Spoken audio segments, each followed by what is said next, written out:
Good evening and welcome to Primetime News on Thursday with me, Michael Madimba. In our top story this evening, President Dr. Hage Geingob has conferred a state funeral on the late Deputy Minister of Higher Education, Veno Kawaria. The 61-year-old Kawaria died from COVID-19 complications in a Windhoek hospital on 30 July. Maria Kanjungu filed this report. Kawaria was appointed as the Deputy Minister of Higher Education, Training and Innovation in April 2021. In a statement issued Wednesday, Geingob described her as an educationalist who devoted her life to the provision of quality library services and education for all Namibians. The remains of the late Kawaria will be interred on a date and place to be agreed in consultation with the family of the deceased, the statement reads. The leader of the official opposition Popular Democratic Movement, McHenry Venani, also offered his condolences, saying Kawaria's passing is a great loss to the education fraternity and the country at large. She previously served as Deputy Executive Director in the Education Ministry and Deputy Chairperson of the Namibian National Commission for UNESCO before joining the National Assembly in 2020 as a Member of Parliament on the SWAPO Party card. Josephine Simeon, Nampa News. We extend our sincere condolences to the late Deputy Minister's bereaved family. Despite the Supreme Court ruling in their favor in their case against a decision by National Assembly Speaker Peter Kachavivi, Landless People Movement's leader Bernarda Swartboy said he still does not have confidence in the judicial system. Erasmus Shalihakwe compiled the story. One of the things that stood out for us in the arguments, at least in the High Court, was the extent to which Mr. Namandje was animating and exaggerating the events of the State of the Nation. In particular, where he was saying that I took the mace, measured the direction of the president, and literally threw the mace at the president. Swartboy made these remarks on Wednesday during a press conference that took place at the party's head office in Windhoek. He was reacting to the Supreme Court judgment on his and fellow LPM leader Henny Seibeb's case, where they challenged Kachavivi's decision to suspend them from Parliament. Kachavivi ordered Swartboy and Seibeb to leave the National Assembly chambers on 15 April 2021 during a session in which President Hage Geingob was delivering his annual State of the Nation address amid a myriad of disruptions.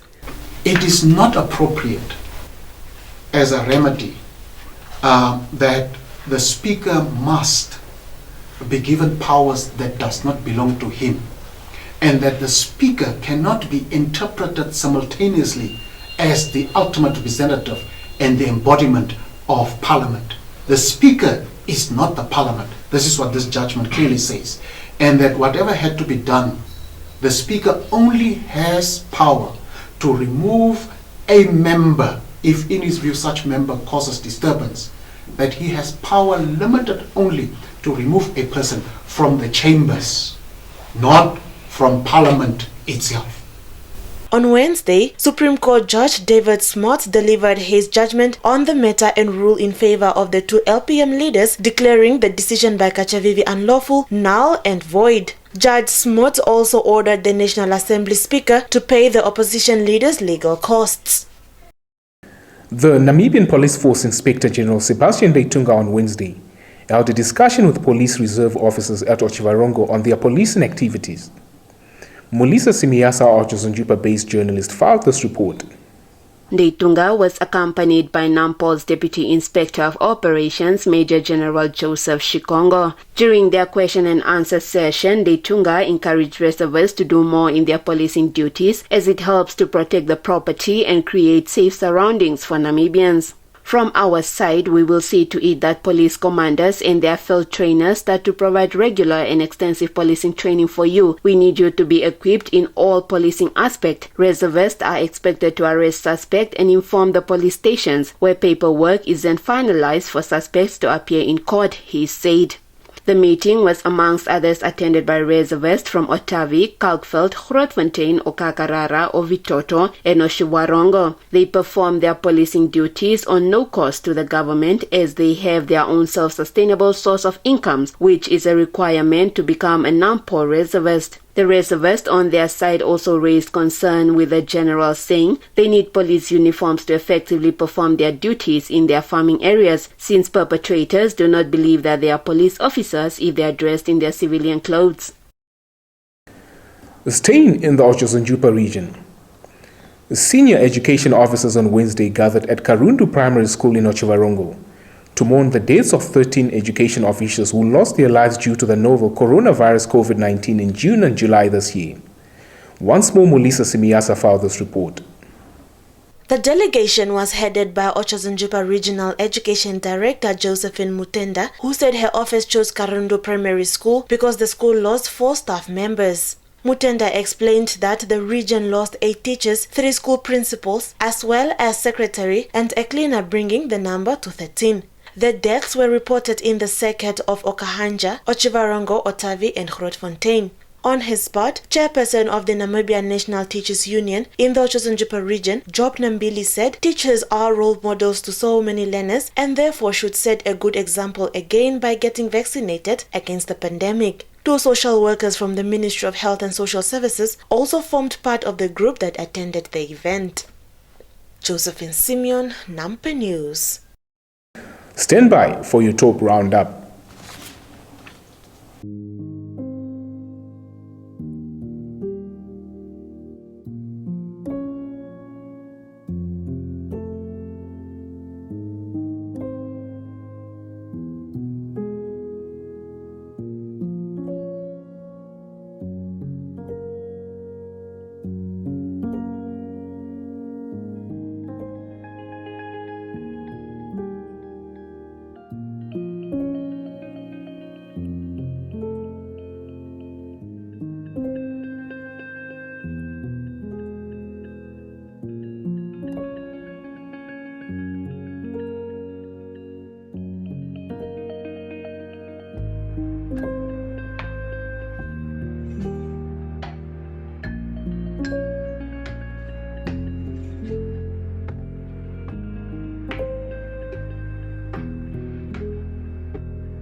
Welcome wherever you are on Planet Football. You can go anywhere in the world, but nobody feels football like we do. And they sing, they dare to sing. It's a rhythm. 1, 2. 1, 2. Football. La football. Soccer. 1, 2. That moves us. Salah to settle it.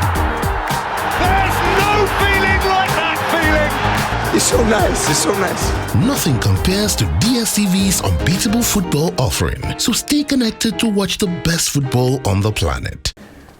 Delving into the world of business and economics. We begin in West Africa, where the Nigerian government is given the approval to commence a multi-billion US dollar railway line to link all the country's coastal cities by rail in 6 years. The decision was announced by the Information Minister Lai Mohammed on Wednesday after the weekly Federal Executive Council FEC meeting attended by cabinet ministers in Abuja, the country's capital. Mohammed revealed that memos regarding boosting of rail projects in Nigeria have been approved in the FEC meeting, including the construction of the Lagos-Calabar Standard Gauge Coastal Rail, which links Lagos, Nigeria's economic hub, and Calabar, a major port in southeast Nigeria. This particular route is very important, especially for our coastal economy, the minister said, adding that the project is expected to be completed in 6 years. The most populous African country has been vigorously advancing its railway modernization ambitions in recent years, with 2 segments of its railway modernization initiative, the Abuja-Kaduna Railway and the Lagos-Ibadan Railway, having been put into operation in 2016 and 2021 respectively. A report launched in Nairobi, Kenya today says multinational fast food chains have scored poorly in the promotion of welfare of farm chicken in sub-Saharan Africa to the detriment of the environment and human health. Xinhua News Agency has more on the story.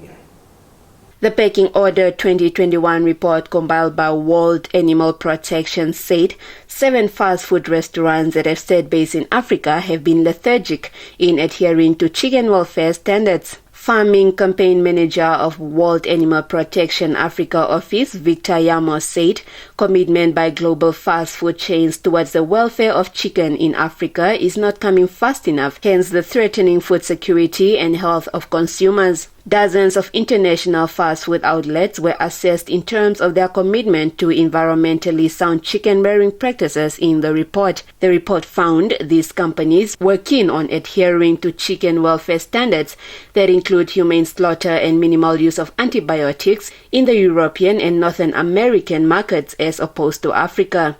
According to the report, out of 5 fast food chains that have a strong presence in Kenya, 3 scored poorly in reporting on their commitment to the welfare of poultry reared in a caged environment. The report suggested that the enactment of new policies and regulations combined with awareness targeting farmers and consumers is the key to improving chicken welfare standards in the fast-growing African market.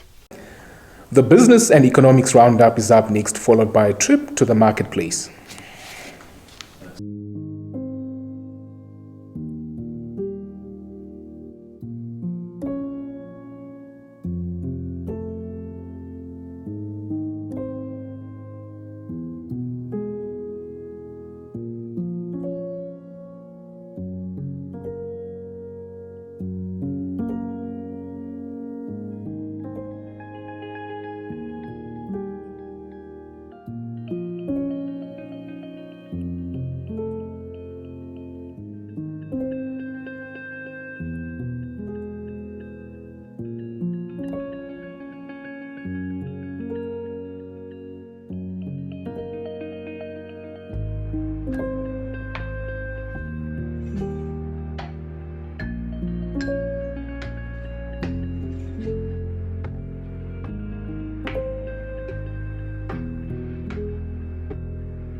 We were born for this moment.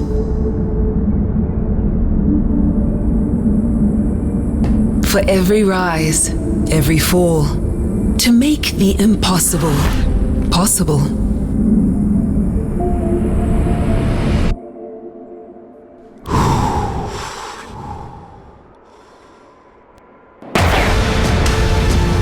To create moments that inspire and live the thrill of excellence. On the grandest stage of all. Forget the past, for the future awaits. This is that moment we've all been waiting for pride, for country, for you. Brilliant performance that was. The Olympic Games Tokyo 2020. It's go time on GoTV. Love it. Welcome back. Landless People's Movement leader Bernardus Swartboy was always at the center of heavy political debates as weighed in on the brilliant performances of Christine Boma and Beatrice Masilingi at the Olympic Games, saying Namibia does indeed possess talent that needs to be fostered. Erasmus Shalihakwe compiled this report. Swartboy said this on Wednesday during a media conference while reacting to Mboma's victory at the 2020 Olympics Games in Tokyo, Japan, where she won a silver medal in the women's 200-meter race final, while her compatriot Masilingi finished 6th in the same race. The last time Namibia won a medal at the Olympics was in 1996 when Frankie Fredericks won 2 silver medals. Swartboy said the country has a lot of talent in different sport codes, but many young people who wish to pursue their sports dreams do not have access to proper sports infrastructure. He said the government, especially the Ministry of Sports, Youth and National Service, should take a robust approach to identify local talent. as for us, the victory of these two teenagers that we are so proud of, Boma and Maselingi, is a reminder that there is actually talent in this country that just needs attention and that needs focus and that needs determined effort. And I hope that as a country will come to a time when the youth ministry leadership also reflects who it is to lead. He added that there has been a decline in grassroots sport development, especially in school sports programs that give young athletes the chance to shine and get scouted by coaches that can guide them until they get to professional level. It will be necessary for reinventing sports development from below upward. Stephen Gardiner powered to gold in the Olympic 400 meters final today to maintain his 4-year unbeaten streak. The 25-year-old 2019 world champion stormed to the line in 43.85 seconds, with Colombia's Anthony Jose Zambrano taking silver and 44.08 seconds. Grenada's Kirani James, the 2012 champion and 2016 silver medalist, took bronze in 44.19 seconds. Gardiner's victory extended his dominance of the one-lap event over the past 4 years. The Bahamian hasn't lost a 400-meter race that he has competed in since taking a silver medal behind South Africa's Wade van Niekerk at the 2017 World Championships. Leaving aside 3 races where he did not finish due to injury, Gardiner has been unbeaten in 20 of 23 starts since that 2017 loss. Gardiner's victory raises the prospect of an Olympic double for Bahamas at the 400 meter in Tokyo, with 2016 gold medalist Shaunae Miller-Uibo running in the women's final on Friday. Gardiner's gold medal was never really in doubt, as he waited patiently before surging smoothly into the lead off the final bend. Once in front, there was only going to be one winner, and Gardiner motored home in his fastest time of 2021. But as Gardiner celebrated, there was disappointment for US hopeful Michael Norman, who set off quickly before fading down the home stretch and eventually finishing in 5th behind 4th placed compatriot Michael Cherry. Your sports roundup is up next.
Getting GoTV was the best decision James has ever made. See, James has always watched football wherever he can. Sometimes it got awkward. It was never really comfortable. And finding a good place to watch became more and more difficult, not to mention costly. Traveling for his games took its toll on James until he discovered something big. Now that James has GoTV, he can finally enjoy the perks of home ground advantage. Good for you, James. Get home ground advantage with GoTV. With superstar players competing in the world's biggest leagues and cup competitions, you'll be spoiled for football choice. So get and stay connected to GoTV for the best football season yet. GoTV. Love it. We've come to the end of this evening's bulletin. Well, thank you for tuning in. Do give us a thumbs up and share. If you're new to this channel, please do subscribe. Also, click on the notifications bell to stay abreast with the latest happenings locally and globally. Do make a date with us on the morrow for your installment of Primetime News. From myself and the entire production crew, it's good night.